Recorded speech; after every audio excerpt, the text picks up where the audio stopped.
Welcome, Adrian. Is Dominic joining you as well for the presentation, or is He's supposed to be here. He was yeah, trying to join. I'm not sure yeah, if there we he's go. in the There we go. lower. There he is. Excellent. Right, I will pop your presentation up, Adrian, and hand over to you and Dominic to talk us through healthy home grants. Thank you very much, Paul. First of all, this is the first Foundations Live that I've been to, and I'm suitably impressed by all of the graphics and the music. No presentation that we produce will ever match up to this, so we're going to have to learn how to do that. So very impressive. And the music even says that it's a Tuesday. It's just, I don't know if you've got one for a Wednesday or Thursday, whether you always do it on a Tuesday, but it's all very impressive. So I'm Adrian Wright, Chief Executive of Happy Energy Solutions Limited. We've got Dominic Monroe, who heads up our partnerships, primarily with local authorities and housing associations, who's Essex-based. Just to give you a quick overview about Happy Energy Solutions. So we've been helping people with grant-funded energy conservation works for about 30 years, helping them to have a warmer, healthier home with certain measures like insulation and heating, but also doing some various pieces of work, which I will talk about around health and dust mites and damp and mold and that sort of thing. We're a principal contractor, which means that we always use a network of local contractors in the area. So we work across, all across England at the moment. But we particularly concentrated in London, the southwest, East Anglia, southeast. So we do a lot of work with local authorities, housing associations on grant-funded works, and some of the schemes that I will talk about. We have been, because we've been around for 30 years, we've got a really good understanding for all of the different grants that are out there. So obviously, you and your organisations have additional grants which are potentially complementary to the grants, and we do a lot of work with DFGs, sort of trying to stitch funding together. So if there's not quite enough funding, or if additional help's required, we've got people that go out and try and ferret around to try and find that additional funding, whether it's from local authority, TFG, Better Care Fund, carbon offset. Sometimes it's from charities. So there's a whole host of different places that we'll go to try and make sure. So it's not just the energy efficiency works. It might be that they need some assistance with hoarding. Perhaps their cooker's broken as well on top of everything else. So we, through foundations, we've been working with the Gas Save charity and some of that work as well. Because we work with local authorities, HHSRS is sort of quite a big part of what we do.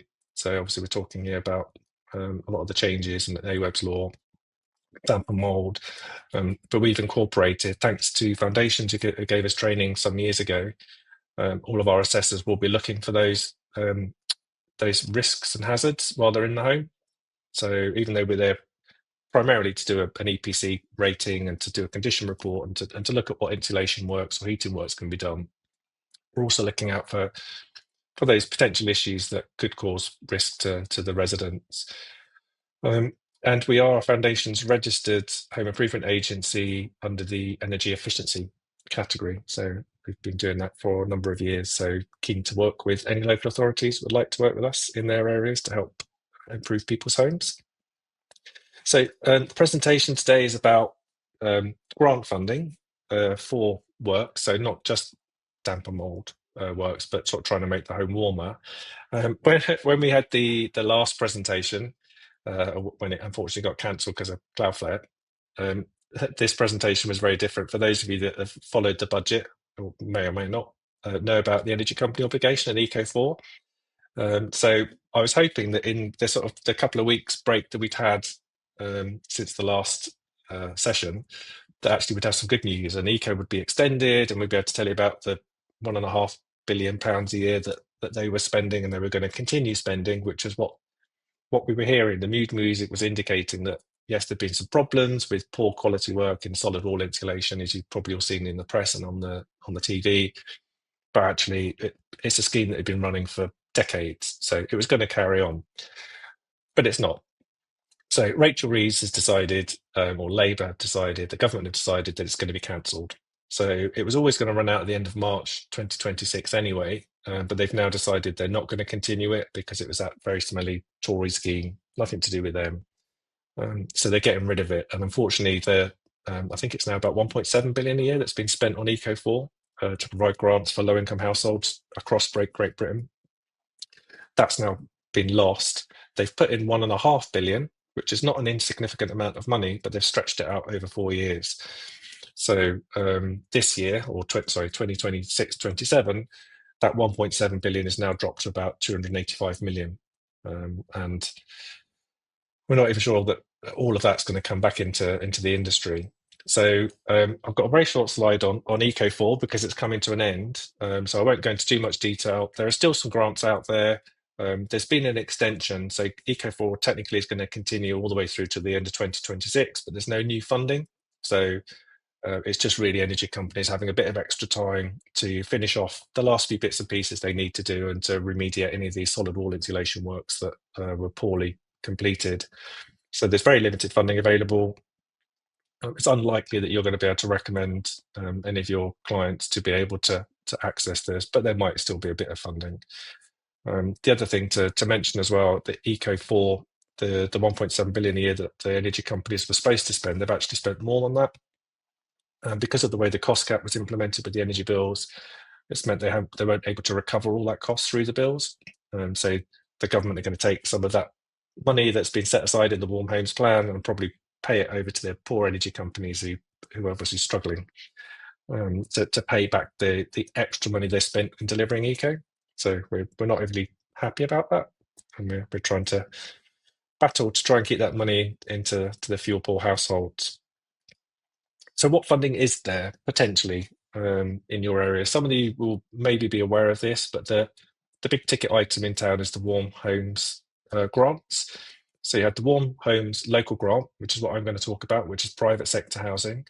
And then you have the other scheme, which is bigger, Warm Homes Social Housing Fund. But as it says in the title, that's only for social housing. So this is the only real game in town at the moment for private sector housing. It's awarded directly to local authorities, or it has already been awarded. There's about £500 million over 3 years, again, drop in the ocean compared to ECO, which is 1.7 billion a year. That's been allocated out to either individual local authorities. If they're one-off local authorities, they might have got £1 million or a couple of million. If they're a consortium, so we are delivering a Warm Home Local Grant for Essex County Council, for any of you who might be in Essex. And that's 6 million of funding over 3 years. And what that's providing is up to £15,000. So it's quite a good chunk of money. And that's for insulation works, solar works, loft cavity, that sort of thing. But there's also an extra £15,000 if the person needs a heating upgrade. So that can be an air source heat pump or storage heater upgrades where they've already got electric heating. There is a PDF of this slideshow which has links. So you can go through the links and see which local authorities have got which funding. Unfortunately, not every local authority has funding, so it's unfortunately a bit of a postcode lottery. So some residents, which is why Eco was great because it covered the whole of Britain, whereas this was targeted. So we're hoping they're going to put more of the 1.5 billion they've set aside into Warm Home Local Grant, which may enable additional local authorities to access funding who missed out on the first round. But this is Warm Home Local Grant really is the main fund that we're going to be talking about. So as I've mentioned, it's sort of pretty much all insulation works, electric heating, solar PV. Now, not every, so it's not really a scheme where residents can come and say, I want to have room and roof insulation. I want to have this. It's they will apply. The managing agent or the local authority who's running it will go and do a survey, and they will decide, in their opinion, with using a retrofit coordinator who oversees the works, which works are going to be right for that home, which are cost effective. They might have particular targets about how many homes they have to hit, average cost they have to achieve. So not necessarily things like solid wall insulation. It's a very expensive measure. It's a high risk measure as well with all of the failures that there've been. So the likelihood is not every scheme is going to offer solid wall insulation.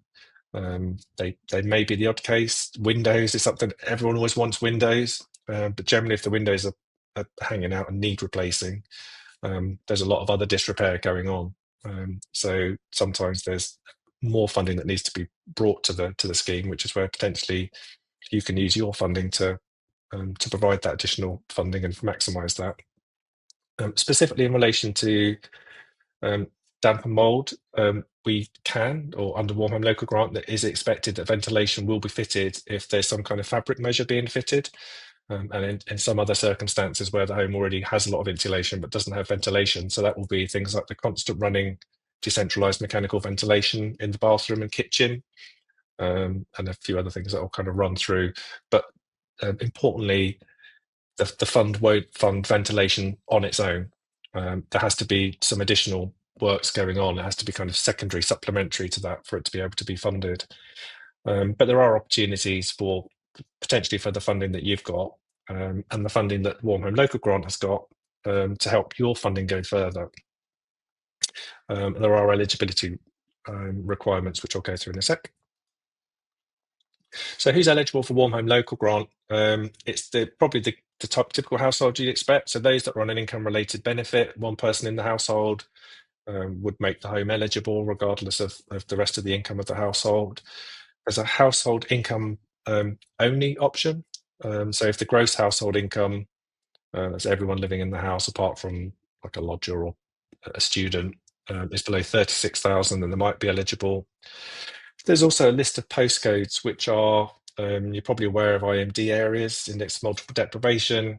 So it's not specifically IMD areas 1 and 2. It's the areas within the index of multiple deprivation that have the lowest incomes, decile 1 and 2. So there's a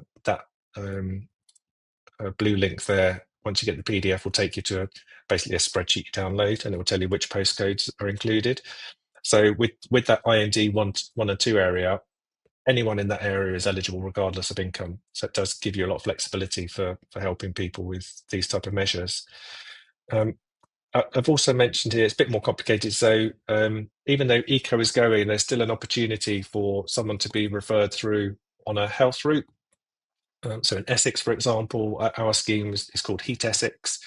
And if we decide, or if we see someone that has particular health issues and could really do with receiving the grant, but they're not in the right area, or their income's above 36,000, or they're not on the right benefits, then potentially we can work with the local authority. And this is across the board in any scheme. It might be that citizens' advice say, actually, this person's struggling with their energy bills, and we can say, yeah, and we can see they've got some kind of health issue. So a combination of a couple of different markers may mean that they're eligible. So it's not hard and fast, but generally, if they have an illness or some kind of respiratory disease and a low income, they might be eligible regardless of those other points. Private rental properties are eligible, but landlords can only have one free upgrade. So if they've got multiple properties, once they've had the first one free, they have to fund half of it themselves. And most importantly, the home has to be EPC D or below.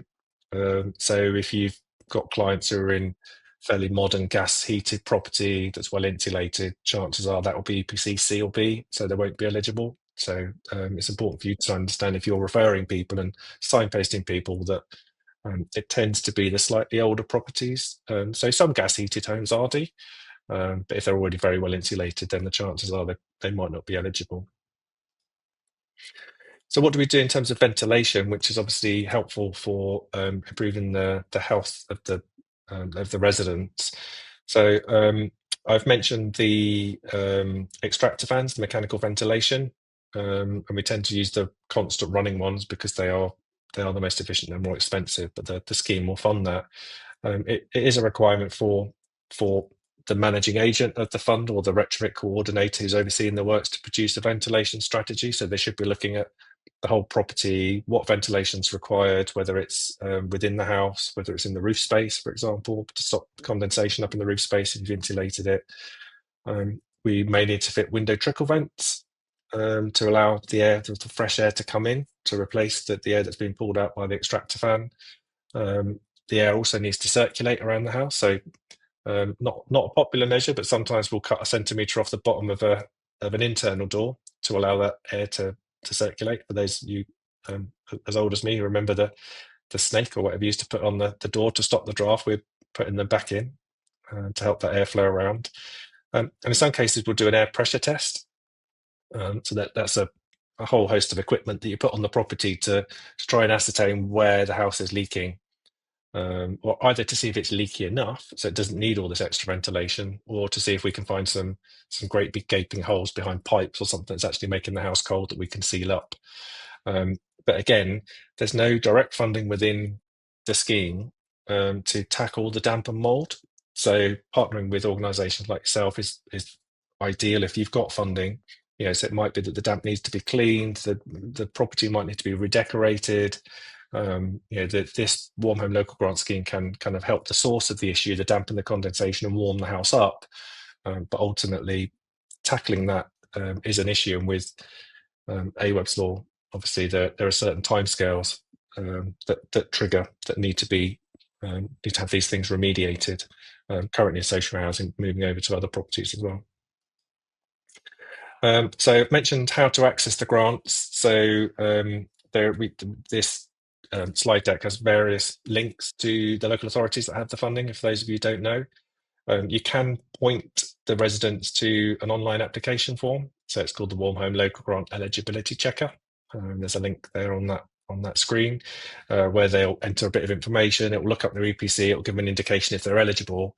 Unfortunately, what it doesn't necessarily do is to say, yes, your local authority area, I don't think it does, has some of this funding. So if they live in a council area that doesn't have the funding, they just can't get it, which is why we believe the government need to do something quick to replace eco, because it's unfair on those people that live in areas that don't have the funding.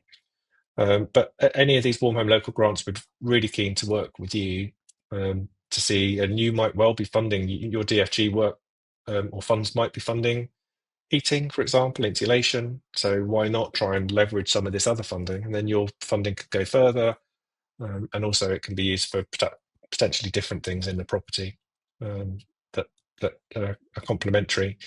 In London, we did quite a bit of work with a number of local authorities, including Hackney. So we managed their green home scheme for quite a long time, and they had their carbon offset funding. So I know that's quite common in London, but not so much outside of London. But that's another opportunity that can be used to tie in with Warm Home Local Grant. One thing, so I mentioned earlier that we sort of been involved in a host of other things. There's a link here to a study that we secured funding for from the Health Action Zone. Any of you remember that? Called A Breath of Fresh Air. We were looking at what could be done to properties. So we were particularly targeting young children that had asthma, and what we could do to their home to actually improve their health. And we looked at, can you just insulate the property? Can you just put heating in? Is there like a whole package of different things that you can do? And I just wanted to raise, I'm sure I'm preaching to the converted, but damp and mold is a major issue, and the spores that come off of that are bad. But the spores that come off the dust mite feces, the derpy one I think it's called, they're equally as bad, much worse if depending on which studies you read. But we identified that increasing the ventilation, reducing the relative humidity below 60%, it means that the dust mites can't eat the food, and the food it becomes more difficult for them to eat, so they die off. So tackling that, getting the right temperature, reducing the relative humidity, but also in residence home, trying to get rid of carpets, have hard floors, covers on beds and mattresses. Getting rid of the superhighway for dust mites to get from one room to another. If they can crawl across carpets and up pillows and curtains, then the house is going to be just full of these small particles which are causing serious issues. And we're delighted to say there was a pair of twins, age 2, that were going into casualty once a month. And after our ventilation upgrade and the changes we made to their house, they only went in once in the next 12 months. The siblings were having less time off school. So it's, I'd really just like to kind of raise dust mites as another major issue of health in addition to damp and mold. And that is it. And Dom, I'm not sure if there's anything you particularly wanted to add. Okay, well, I've been following the chat. So while you've been talking, Adrian, lots of people have been asking questions. So maybe it might be worth picking up on some of those quickly. So there's one about so the schemes for Wales and Scotland might be worth mentioning, and how they differ. And there's also one around gas central heating, and would that preclude people being applying, or is it that's okay and literally it's on the EPC rating of D and below? So thank you, James, the question. So whatever money spent in England, a proportion is allocated to incidentals or something, basically to Scotland and Wales. So Scotland and Wales have their own schemes, own area-based schemes, local authority-driven schemes. So any of the funding that's been made available, a chunk of money, so this 1.5 billion that's been set aside as extra money with eco being removed, our understanding is that they're taking an element of that for Scotland and Wales, and that's being dumped into their existing schemes. I know in Wales, for example, that you've got Nest and the ORP schemes. And in Scotland, you've got a number of schemes, grant schemes, and interest-free loan schemes. So yes, there are definitely schemes, and this extra money that we're talking about, specifically talking about Warm Home Local Grant, which is England, but there are other schemes in the 12 nations, and they will be getting a chunk of money as well. What was the other question? Oh, gas central heating. Yeah, so gas central heating doesn't preclude you from being able to access the grants. It's very much depends on the EPC rating. So it might be that you've got a really old non-condensing gas boiler, and it might be that it could be upgraded to an air source heat pump, maybe with some solar PV on the roof as well to help reduce the running costs. In eco currently, so for the next probably till the end of March, there is some funding around, and that will fund first time central heating. So if the house has gas but doesn't have gas central heating, then they can actually have non-condensing boiler to a condensing boiler or a gas central heating system. But Warm Home Local Grant and Warm Home Social Housing Fund, absolutely no fossil fuels allowed in those. So I mean, I think that's probably going to be a theme for the future, isn't it, Adrian? In terms of people who've got existing gas boilers and kind of struggling with what to do if the boiler breaks, or if it's kind of beyond economic repair. Yeah, and gas boilers can, I mean, you can get in and replace a gas boiler in half a day. Yeah, they're really quick, they're really easy. Yes, the CO2 emissions and net zero and everything else. But if you're sitting there with no heating and hot water and you want something quick, something like the Warm Home Local Grant, you could be looking 6 to 8 weeks by the time you've got all the surveys done and everything's been produced and the paperwork and the documentation. And then it's an air source heat pump, and maybe you've got a combi boiler, so you don't have a hot water cylinder. So now you've got to find somewhere to put the cylinder. So there are some solutions around that. There are cylinders that go outdoors. We fit one in an outdoor container, an insulated outdoor container, but it's not quick. So there is the dichotomy, unfortunately, of people trying to keep people warm and make that quick. And that's generally when the DFG work will partner up. We'll just say that our scheme's not quick enough, but we'll contact the local authority and try and get that funding in. But I suppose the issue is that if the person isn't disabled, then that wouldn't potentially apply either. So yeah, I mean, it's the better care fund. I mean, I suppose it depends on the policy of the individual council and how some authorities have obviously got a lot of funding and are keen to get rid of it any way they can, and others have got next to none, and they have to be really obviously very strict with how it gets spent. So there was this question from Kate, who was relatively specific around surveys on listed buildings. Have you got any experience with those, either Adrian? Yeah, so the under there's something called PAS 2035, which you may or may not have heard of, and these are the new standards that the government introduced to try and ensure that work's done properly, safely. There aren't any unintended consequences, but it's all failed miserably because there's all these solid wall jobs that have been done really badly and no one was checking what they were doing. But within those standards, up until about a year ago, if the house was listed or in a conservation area, you had to do all sorts of extra things, and you had to get architects involved, and you had to do these air pressure tests that I described earlier, were mandatory to do those. So it just added a huge amount of cost. So there was a bit of an automatic, that's in the hard basket. We're not going to do that. But absolutely, listed buildings and properties in the conservation area can be included. We in Essex will be working on those properties. We've got a big waiting list, so we'll be kind of doing some of the easy ones first because we've got annual targets to hit. but then we will be taking the time. There's budgets available to help with those architectural costs, the planning permission, but it does all take time. But things like conservation area, for example, you can still have solar in those areas as long as you don't put it on the front wall. Heat pumps can still go in. There's all sorts of things that can be done, but it just depends if the managing agent has been a little bit stubborn and don't want to put the effort in. But I'd potentially challenge it, because they are 100% eligible. But yeah, they're right. They will need to have some planning consent obtained, and there should be funding in the enabling budget for that to happen. Great, thanks, Adrian. Another one here from Martin. Do people need a formal diagnosis to access funding via the Flex Route to Health option? So there's a range of. So I can drop a link into the chat, or maybe Dom could do that. I have got the document open actually in the background because I was looking at it earlier. So there's a list of health conditions that fall into the NICE. So it's basically the NICE guidance for sort of low income, vulnerable to the cold. But within the eco guidance, which is the guidance that's used for this, it can be things like age as well. I think it's over 65, a child under 5, things like the respiratory conditions.